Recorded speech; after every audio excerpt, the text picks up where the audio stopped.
өзүмдүн агамдын башына түшкөн бир оор тагдырды сиздерге айтып бөлүшкүм келип турат. Мындан 5 жыл башта агам мени Москвага чакырып, бул жака келип эмгектенип калдык, башка мигранттар катары эле. Бир канча пландарыбызды ишке ашырдык, Кудайга шүгүр иштедик. Анан күндөрдүн биринде эле агамдан СМС келди. Негедир көбүрөөк акча таап калды.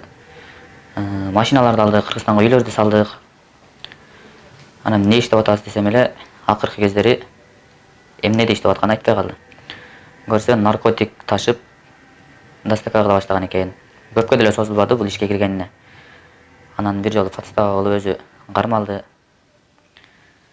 Кармалып калгандан кийин эмне кыларыбызды билбей адвокат жалдадык бул жактан.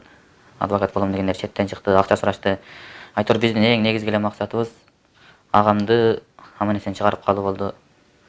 Адвокаттардын сураган акчаларын таап берүүгө аракет кылдык. Өзүбүз да бир топ иштегенбиз, карыз алдык айтор. Сот аябай созулду. Биз ойлодук элек чыгарып алабыз деп.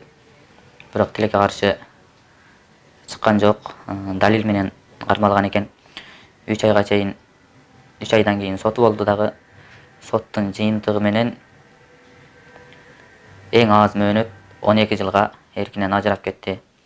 Эң өкүндүргөн нерсе бизде эми буюрса күз үйлөнөт, той болот деп бардыгын дайындап койгон элек, жаш эле. Ошондой укмуштуудай максаттарыбыз бар эле. Тилекке каршы бул нерселердин бири болбой, аз оңой акча табуу ойго келип калганбы? Айтор жеңил акчанын айынан камалып өзүнүн тагдырына, жаштыгына кайсы бир деңгээлде балта чаба алды. Аны уккан апам оорулуу болуп, инсульт болуп калды. Өзүнүн баласына кайгырат экен, биз канчалык тагдыр экен деген сайын, бирок болбоду. Натыйжада агам 12 жылга эркинен ажыратылып, жакында эле камакка түшүп калды. Эми биз бул менен эмнеге айткым келди? Эми мындай жеңил акчага азгырылып жүргөндөр аябай көп. Кыргызстандан жаңы эле келет, документ да сурашпайт. Булар телеграмдан жазат экен. Кээде кайра эле өзүбүздүн кыргыздарга ортомчу болот экен. Айтор жеңил акчага азгырылып, көп акча алабыз деп, оңой кетип калабыз деп кыялданбаңыздар. Андан көрөк ушу мыйзамга туура келбеген иштерге дегил азгырылбаңыздар. Биз бөтөн жерде жүрөбүз. Бизди ата-энебиз күтүп атат, пир туугандарыбыз күтүп атат. Ата-энебизге канчалык баалуу экенибизди билели. Биздин башыбызга түшкөн тагдыр эч кимдин башына түшпөсүн туугандар. Ушул видеону колдон келишинче таратып, кыргыз жердештерибизге, мекендештерибизге бөлүшүп коюңуздар.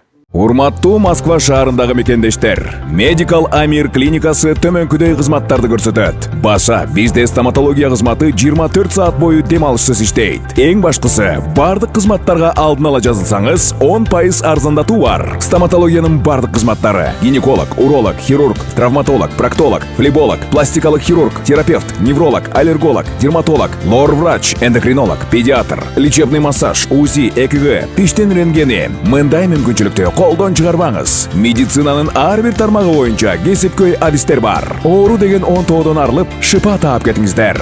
Дасыккан, өз ишин сүйгөн адистер өзгөчө кам көрөт. Биздин дарек: метро Марина, выход 2, Новочеркасский бульвар 51. Medical Amir клиникасында тажрыйбалуу адистер тейлейт. Байланыш телефондор: +795 752 42 84, +795 750 49 84, +7 967 108 40 84.